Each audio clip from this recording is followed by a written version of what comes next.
የወቅቱ አነጋጋሪ አፍሪካዊ መሪ ፕሬዝዳንት ኢብራሂም ትራኦሬ በእንደዚህ መልኩ መንገድ እየሰራላቸው ነው። ካፕቴን ኢብራሂም ትራኦሬ ሀገሩን አስከብሯል። ፈረንሳይን ከሀገሩ አስወጥቷል። የሀገሩን ንብረት ሀብት ለመጠቀም ቆራጦ ነው። Aujourd'hui au Burkina Faso, ils ont une certitude, le terrorisme. ጀግና ነው፣ ዳግማዊ ቶማስ ሳንካራ ነው እየተባለ ነው። ያልተጠራለት ነገር የለም። የድሆች አባት The way he think, the way he act, the way he speak, it's like Thomas Sankara. And what we will love, like, because what happened to Thomas Sankara, we don't want the same thing to happen to him.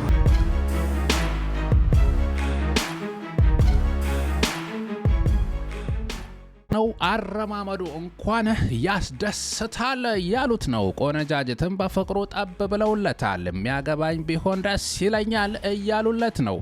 ድጋፋቸውን እየገለጹለትም ይገኛል። እሱ ያለንን ክብር ለሀገራችን ያለንን ፍቅር ለማሳየት ውጪ ወተን እንተኛለን። ምንመለከተው ይሁን። ሰላም ዩቲዩባውያን እንደምናችሁ? እግዚአብሔር ይመስገን እኔ ሰላም ነኝ። ባላችሁበት መልካም ሁሉ ይሁንላችሁ። ይህ አሽሩካ ቻናል ነው። ለዛሬ ይዤላችሁ የመጣሁት በዓለም ደረጃ ማለት ይቻላል ይህ ሰው አነጋጋሪ ነው ወይም ደግሞ ተወዳጅ ነው። ምንድነው እየተወራ ያለው? ያልሰማችሁም ካላችሁ እስቲ ጠቅላላ አድርጌ ማቀርብላችሁ ይሆናል። ጥያቄ አቀርብላችኋለሁ፣ እሱን እየመለሳችሁ ቪዲዮ ላይክ ያረጋችሁ እንድትከታተሉ። አሽሩካ ቻናል አዝናኝ አስተማሪ ፕሮግራሞችን ማቀርብበት ቻናል ነው። አዲስ የሆናችሁም ሰብስክራይብ እንድታደርጉ በትህትና ጠይቃለሁ። ወደ ጥያቄ ሳልፍ ኢብራሂም ትራኦሬ የሚባለው ሰው ለእናንተ ምንድን ነው? ጀግና ነው የምትሉ አንድ ቁጥርን ኮሜንት አረጋላችሁ። 2 ቁጥር የአፍሪካ ኩራት ነው። 3 ቁጥር ጀግንነቱ አይታየኝም ማለት ትችላላችሁ። 4ኛ እኛ ምን አገባን የሚልም መምረጥ ትችላላችሁ። መልስ የምትሉትን ኮሜንት ያረጋችሁ ምክንያታችሁንም እያስቀመጣችሁ ምንማርበትን ነገር ከቪዲዮ ሰብሰብ ከሀገራችን ጋር ያገናኘን ብንማማርበት እላለሁ። አሽሩካ የምርጦች ምርጫ ይሉኛል፣ እኔም ተቀብየዋለሁ። ስለ ኢብራሂም ትራኦሬ ከማውራታችን በፊት እስቲ ስለ ሀገሩ ቡርኪና ፋሶ አንዳንድ መረጃዎችን ልንገራችሁ። ቡርኪና ፋሶ በምዕራብ አፍሪካ ዌስት አፍሪካ የምትገኝ ሀገር ነች። ህዝቦቿም ወደ 22 ሚሊዮን የሚጠጉ ናቸው። ይህም በአማራ ክልል ወይ በኦሮሚያ ክልል የሚኖረው ህዝባችን ግማሽ ህዝብ እንደማለት ነው። ዋና ከተማቸው ኦጋዶጎ የምትሰኝ ሲሆን በእምነት ከተመለከትን ከ60% በላይ የእስልምና እምነት ተከታዮች ናቸው። ከ20 እስከ 25% ደግሞ የክርስትና እምነት ተከታዮች ናቸው። ቀሪዎቹ የአፍሪካ እምነት ያው ባህላዊ እምነቶች ተከታዮች ናቸው። ቡርኪና ፋሶን ቀኝ የገዛቻት ሀገር ፈረንሳይ ስትሆን በ1960ዎቹ ነፃ ወጥታለች። አሁን ከምናወራው ጉዳይ ጋር ያው ፈረንሳይ የመገናኘቷ ነገር የቀኝ ገዢ ሀገር መሆኗ ነው። በዚህም ምክንያት ፈረንሳይኛ ቋንቋ ብሔራዊ ቋንቋቸው ሆኗል። ነገር ግን ከ60 በላይ ሌሎች ቋንቋዎች አላቸው። እንደዚሁ በርካታ ብሔር ብሔረሰቦች በሀገሪቱ የሚገኙ በመሆኑ ሞሬ የተባለው ቋንቋ በሀገር ውስጥ በከፍተኛ ሁኔታ የሚነገር ነው። ይሄም ሞሲ የተባለው ጎሳ ወይ ደግሞ ብሔር ቋንቋ መሆኑም ይነገራል። ወደ ጉዳያችን የመጣውላችሁ ነው። ቡርኪና ፋሶ ቀድሞ ስሟ አፐር ቮልታ ተብላ ትጠራ የነበረ ሲሆን በጀግና ልጃቸው የሪቮሉሽነሪ የለውጥ አራማጅ ተብሎ በሚጠራው ቶማስ ሳንካራ አማካኝ ስያሜ አግኝታለች እና በግፍ የተገደለው ቶማስ ሳንካራ እንግዲህ ለውጥ አራማጅነቱ የሚታወቅ ቡርኪና ፋሶም ታሪካዊ ለውጥ ያመጣላታል ተብሎ የተጠበቀ የነበረ ሰው በመሆኑ ለዚህ ነው ቶማስ ሳንካራ ጀግናቸው የነበረ ሰው በመሆኑ ዳግማዊ ቶማስ ሳንካራ ተነሳልን ብለው ኢብራሂም ትራኦሬን እየጠሩ የሚገኙት። ሌላ ዋና ጉዳያችን የተፈጥሮ ሀብቷ ቡርኪና ፋሶ እጅግ አስደማሚ የሆነ ወርቅ ክምችት ያላት ነች። በአፍሪካም በ5ኛ ደረጃ ላይ የተቀመጠ የወርቅ ክምችት ወደ ኤክስፖርት ከሚያደርጉ ሀገራት ውስጥ የተቀመጠች በመሆኑ ይህን የተፈጥሮ ሀብታችንን መጠቀም አለብን የሚል አጀንዳ ይዞ መጥቷል የሚባለው ይህ ከ70 እስከ 80% ወደ ውጭ ኤክስፖርት የሚደረገው ገራሚ የሆነ ወርቅ አላቸው። በሁለተኛው ደረጃ የኢብራሂም ትራኦሬ ወደ ስልጣን መምጣት ጉዳይ እንመልከት። ቡርኪና ፋሶ አሁን ላይ ከምትታወቅባቸው አንዱ ጉዳይ መፈንቅለ መንግስት ይጠቀሳል። ከፈረንጆቹ 2015 በኋላ በሀገራቸው ላይ እጅግ ሰላም በመጥፋቱ ምክንያቱም ይሄም የአይኤስአይስ እና አልቃይዳ ጋር የሚተባበሩ የተባሉ ጂሃዲስት ግሩፖች መስፋፋታቸው እንደዚሁ ደግሞ በርካታ ንጹሃንን ገለው ከ2 ሚሊዮን በላይ ሰዎች ማፈናቀላቸው ነው። ይህም ሀገራቸው ላይ ሰላም በማሳጠቱ ጸጥታም በማጣቱ የመፈንቅለ መንግስት በማካሄድ ስልጣን ተቆጣጠሩ። በመሆኑም በፈረንጆቹ 2022 ዳሚባ አማካኝነት የመከላከያ ሰራዊቱ ነውጥ በማካሄድ የመፈንቅለ መንግስት አካሄደ፣ ስልጣኑንም ዳሚባ ተቆጣጠረ።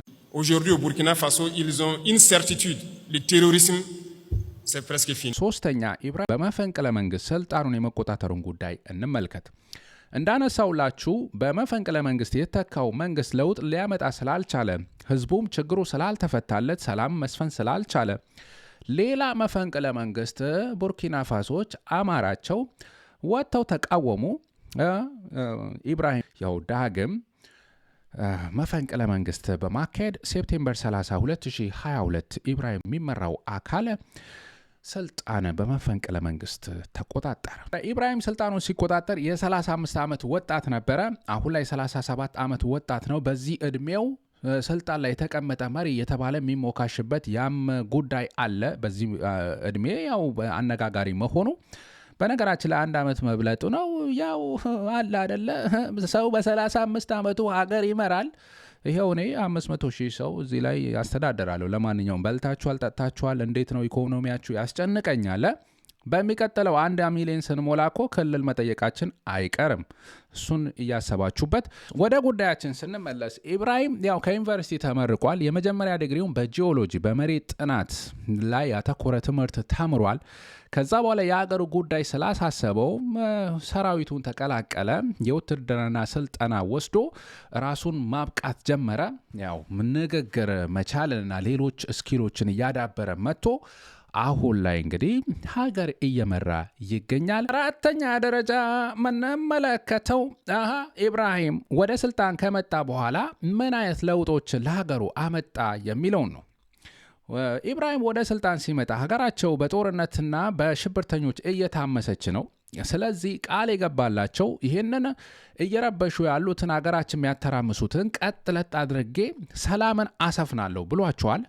ይህንንም በገባው ቃል መሰረት ለመተግበር በርካታ ወጣቶች ፈቃደኛ የሆኑ ውትድርና እንዲቀላቀሉ የመከላከያ ሰራዊት እንዲቀላቀሉ አድርጓል። በዛም ደግሞ ኃይሉን አጠናክሯል። ሌላ ደግሞ ቃል የገባላቸው ጉዳይ የቀኝ ገዢ ሀገሮች እነ ፈረንሳይ የመሳሰሉት እዛ አካባቢ የሚሰሩትን ጉዳይ አጠራለሁ የሚል ነው። እሱን እንመለስበታለን። ከፍተኛ ባለስልጣናት ላይ ሆነው አይረቡም፣ ይህን አልሰሩም የተባሉትን ጠራርጎ ከቤተ መንግስት እንግዲህ ካለው ስልጣን አስወገዳቸው። ለውጥ ያመጣል ያላቸው እርምጃዎችን መውሰድ ጀመረ። ይህም ደግሞ በከፍተኛ ሁኔታ በወጣቱ ዘንድ በተለይ ተወዳጅነትን እንዲያገኝ አደረገው። ዳግማዊ ቶማስ ሳንካራ መጣልን እያለ ህዝቡ ጮቤ መርገጥ ጀመረ። አላ አደለ አብይ አህመድ ስልጣን ሲይዝ ያኔ ሀገራችን ውስጥ የነበረው እንደመር ሰልፍ ምናምን ገለመሌ ያ ነገር የሚታየው አሁን በየቦታው ስዕል ፎቶ ይሰቀላል። ምን ይባላል? ያው ኢብራሂም እየተባለ ነው። ነገር ግን የአብይ አህመድና የሱ ጉዳይ ምንም አያገናኛቸውም። እንመለስበታለን። 5ኛ ፈረንሳይን ከሀገሩ አስወጣ። ከፍተኛ የወርቅ ክምችት በሀገራቸው ላይ አለ ብያቸዋለሁ። ይህንንም ደግሞ አላግባብ ሌሎች ሀገራት እየተጠቀሙት ነው። እኛ ነዋሪዎቿ ሳንጠቀም እነ በዝባዥ የሆኑ እነ ፈረንሳይ ገለመሌ፣ ሌሎች ቀኝ ገዢ በቃ ገለመሌ በቃ ሌላ ሀገራት እየተጠቀሙት ነው። ስለዚህም ንብረታችንን ለመቆጣጠር የሚያስችለው ሁኔታ ላይ መግባት አለብን ብሎ ፈረንሳይን ያው ወታደሮቿን አስወጣ፣ የሚዲያ አካላትን አስወጣ። ጭራሽ ፊት ለፊት ወጥቶ እኛ ስታይላችንን ቀይረናል፣ እንዲያውም ሩሲያን ዘመዳችን አድርገናል። ከዚህ በፊት የነበረው የኢኮዋስ ምናምን እየተባለ በአካባቢ የሚጠራውን ግንኙነት አቁመን ሌላ ከኒጀርና ማሊ ጋር ሳሃል ስቴት የሚባል እንመሰረታለን ብሎ መሰረተ። በቃ አገሬን ይጠቅማል ብሎ ያሰበውን አዲስ መንገድ ያለውን ነገር ይፋ አድርጎ መተግበር ጀመረ። በዚህም ወጣቱ አዎ ንብረታችን አገራችን የራሳችን ነው መጠቀም አለብን የሚል ነገር ማነጋገር ጀመረ። በዚህም ጀግና መባሉ እየተጧጧፈ ሄደ። አጠቃላይ በምዕራባውያን ላይ የተመሰረተ የተባለውን ግንኙነት ወደ ሌላ አዲስ ምዕራፍ ቀየረው ተብሎ ይነገርለታል። ስድስተኛ የኢኮኖሚ ለውጦችን እንመልከት።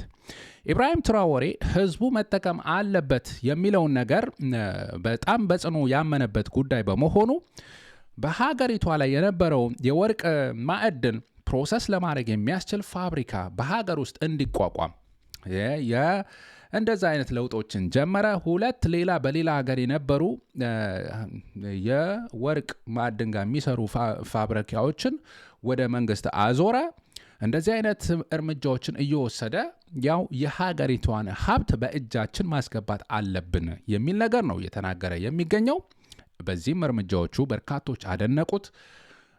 በሌሎች የአፍሪካ ሀገራትም ያሉት እንዴት አፍሪካ ከፍተኛ ማዕድን ሀብት ያላት ሪሶርስ ያላት ሀገር እንዴት ድሃ ትሆናለች? ይሄ ያስቆጫል የሚል የአፍሪካ ንቅናቄ እየተነሳ በሚመስል መልኩ እንዲሄድ ምክንያት ከሆነባቸው በዓለም ላይም አነጋጋሪ ከሆነባቸው እንደዚህ አይነት እርምጃዎቹ ይጠቀሳል። እነዚህ የምታዩቸው ውጭ የሚተኙ ናቸው። እሱ ያለንን ክብር ለሀገራችን ያለንን ፍቅር ለማሳየት ውጭ ወተን እንተኛለን። የሆነ ነገር ከተፈጠረን አለን ለማለት በእንደዚህ መልኩ ውጭ ወተን ነው የምንተኛው እያሉለት ይገኛሉ። በእንደዚህ መልኩ መንገድ እየሰራላቸው ነው። እንደ አብይ አህመድ መቼስ ድሮን አላዘነበባቸው መንገድ ነው ለህዝቡ እየሰራለት ያለው። ደስ ይላል። ቲማቲም ማቀነባበሪያ ፋብሪካ ነው የሰራላቸው። His commitment to take us out of insecurity is the main reason why we love him. በዚህም ምክንያት በዓለም አቀፍ ደረጃ የሚታወቁት እና IMF በቡርኪና ፋሶ ውስጥ የኢኮኖሚ ለውጥ እድገት እየታየ ነው። ህዝቡም ከድህነት የተወሰነ ፐርሰንት የወጣ ሰው ከድህነት እነዚህ እርምጃዎች ሲወሰዱ የወጣ ሰው አለ ኢብራሂም ከመጣ በኋላ። እንደዚሁ ወርልድ ባንክም ቡርኪና ፋሶ ውስጥ የኢኮኖሚ እድገት እየታየ ነው የሚል ነገር እየታየ ይገኛል ማለት ነው። በሚያስገርም መልኩ በቡርኪና ፋሶ ውስጥ እስካሁን ድረስ ከ3000 ኪሎ ሜትር በላይ አልተሰራም ነው የሚባለው ጥርጊያ መንገድ። ተመልከቱ፣ አገሪቱ ውስጥ ያለው የወርቅ ማዕድን ሪሶርስ እየተጠቀሙ ለህዝቡ ጋር መንገድ አልሰሩለትም በሚል ነው እንግዲህ ሲበሳጩ የምናያቸው። ያንን በማስተካከል እንግዲህ ለህዝቡ መንገድ እየሰራው እገኛለሁ፣ ፋብሪካ እየሰራው እገኛለሁ እያለ ይገኛል። ከዛ መካከል የቲማቲም ማቀነባበሪያ ፋብሪካ በርካታ ሰዎችም በዛ ውስጥ ተቀጥረው እንዲሰሩ ምክንያት ሆኗቸዋል። እንደዚሁ በውጭ ያለው ዲያስፖራ ሀገሩ ላይ መጥቶ ፋብሪካዎችን እየከፈተ እንዲንቀሳቀስ እድል ከፍቶላቸዋል። ይህም በሀገሪቷ ላይ ከፍተኛ የሆነ የኢኮኖሚ እድገት እንዲመጣ ምክንያት እየሆነ እንደሆነ እየተናገረ ነው።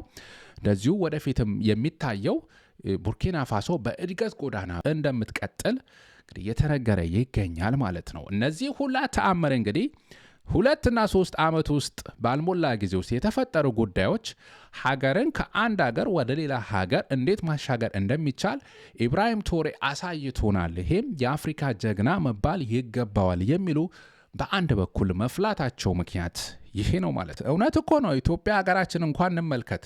የተፈጥሮ ማዕድን ያላት፣ የውሃ ሀብት ያላት፣ የቡና የመን ሀብት ያላት፣ የነዳጅ ሀብት ያላት፣ እነዚህን ነገሮች ሁሉ ተጠቅማ ወደፊት መሄድ ያልቻለችው በጦርነት የምትታመሰው ጉዳዩ ምንድን ነው? ሌሎች አፍሪካ ሀገሮችም ቀጥታ ጫና ያለባቸው ይህንን ጥያቄ አሁን ሰዓት እየጠየቁ ይገኛሉ። ሰባተኛ የምንመለከተው ኢብራሂም ሁላ ያለበት ጉዳይ ነው።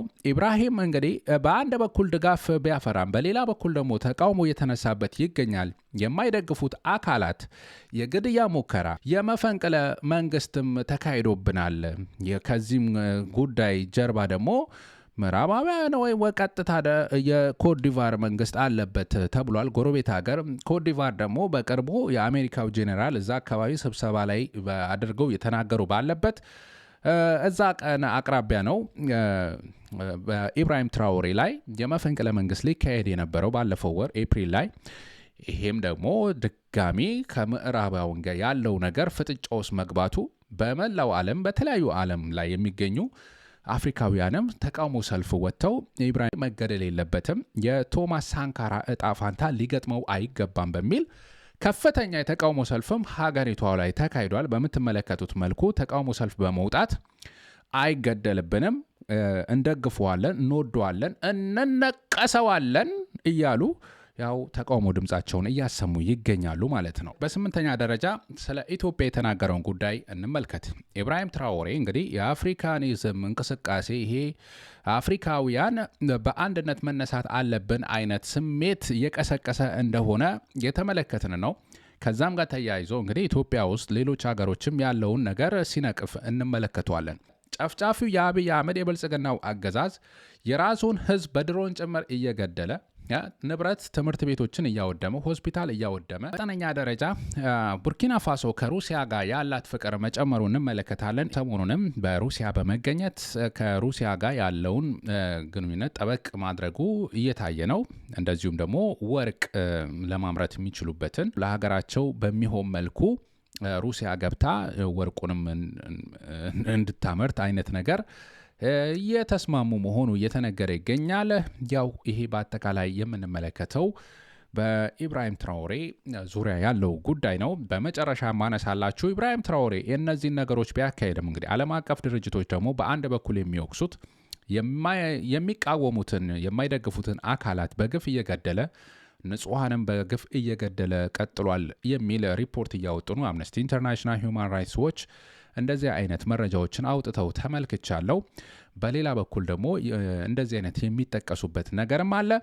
የዲሞክራሲ ጉዳይም ምዕራባውያን የሚያነሱት ነው። ምርጫ ለማካሄዱ ለሚቀጥሉት 4 ዓመታት ይመስለኛል ስልጣን ላይ እንቆያለን፣ ሀገሪቷ ሰላም እስከምታገኝ የወታደራዊ ስልጣን ይቀጥላል፣ በሚሊተሪ የሚመራው አካል ሀገሪቷን ያስተዳድራል እያሉ ነው የሚገኙት ኢብራሂም ትራኦሬ። ይሄ እንግዲህ በሀገሪቷ ላይ የምንመለከተው ነገር ዲሞክራሲ እጦትን ይሄ አሳሳቢ ነው እያሉ ይገኛሉ። ወይም ሆነ ያ እንግዲህ በሀገሪቷ ላይ ህዝቡ ከፍተኛ ፍቅር እያሳየው በመላው ዓለም አነጋጋሪም ወይም ደግሞ ተፈቃሪም ሆኖ ኢትዮጵያንም ደግሞ በተለያየ መንገድ ስሙን እያነሱለት የሚገኘው ይህን ጉዳይ እስቲ ከሀገራችን ጋር ትንሽ እንቆጭበት። በእውነት አፍሪካ መላው ስንመለከት በተለይ ሀገራችን ኢትዮጵያ የውሃ ሀብት ያላት፣ ሚኔራሎች፣ የተለያዩ ወርቃት፣ ማዕድን ያላት፣ ነዳጅ ያላት፣ ቡና ያላት፣ ስንት ሀብት ያላት መጠቀም አቅቶን ሰላም አተን ፍቅር አተን ሀገራችን እንደዚህ የታመሰች በድህነት አረንቋ ውስጥ የምንዋኝበት ምክንያት ምንድን ነው? አሁን ደግሞ ብልጽግና መጣና ሀገራችንን መሸጥ ጀመረ። እነ አረብ ኤሚሬቶች እነ ሳውዲ አረቢያ እኮ ወርቃችን ዛሬ ወዴት እየሄደ ነው? የሀገራችን ሀብት ጥቂቶች ብቻ የሚጠቀሙበት በርካቶች የበይ ተመልካች የሆንበት ሀገራችን ሙስና ሌቦች የበዙበት ዲክታተሮችና አብይ አህመድ የበዙበት ሰው ጨፍጫፊዎች ህፃናትና ሴቶችን በግፍ ገዳዮች የበዙበት እነዚህን ደግሞ ለማስወገድ ቀጥ አድርገን ለመያዝ በአንድነት ለሀገራችን ብለን ሰላም ለማስፈንስ ለመተባበር አንድ መሆን ያቃተን ምንድን ነው?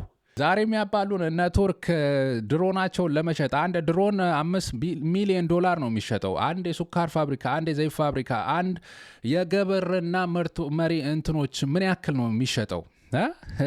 ያንን እርስ በርስ ከሚያፋጁን ነገር ከሚሸጡልን እስቲ ሰላም ብንሆንና $5 ሚሊዮን የግብርና ማዳበሪያ ወይ ደግሞ የግብርና ገበሬው የሚያርስበት የሆነ ነገር ብንሰራለት ምን ያክል ሀገራችን ጠግበን እንደምናደር ረሃብተኛ እየተባልን በዚህ ዘመን እንኳን ቴክኖሎጂ ስንት በተስፋፋበት ዘመን ኢትዮጵያን በመላው ዓለም ስንት ሪሶርስ ባለን እውቀቱ ምኑ ባለበት ጊዜ ቁጭት እኮ የሚቀሰቅስ ነው በእውነት ያለንበት ነገር እና ይሄ ሁላ እንድንመለከት አፍሪካውያን መጠየቅ አለብን፣ መንቃት አለብን። ሀገራችን ኢትዮጵያ ለራሳችን ብቻ አይደለም ለሌላው የምትተርፍ ነበረች።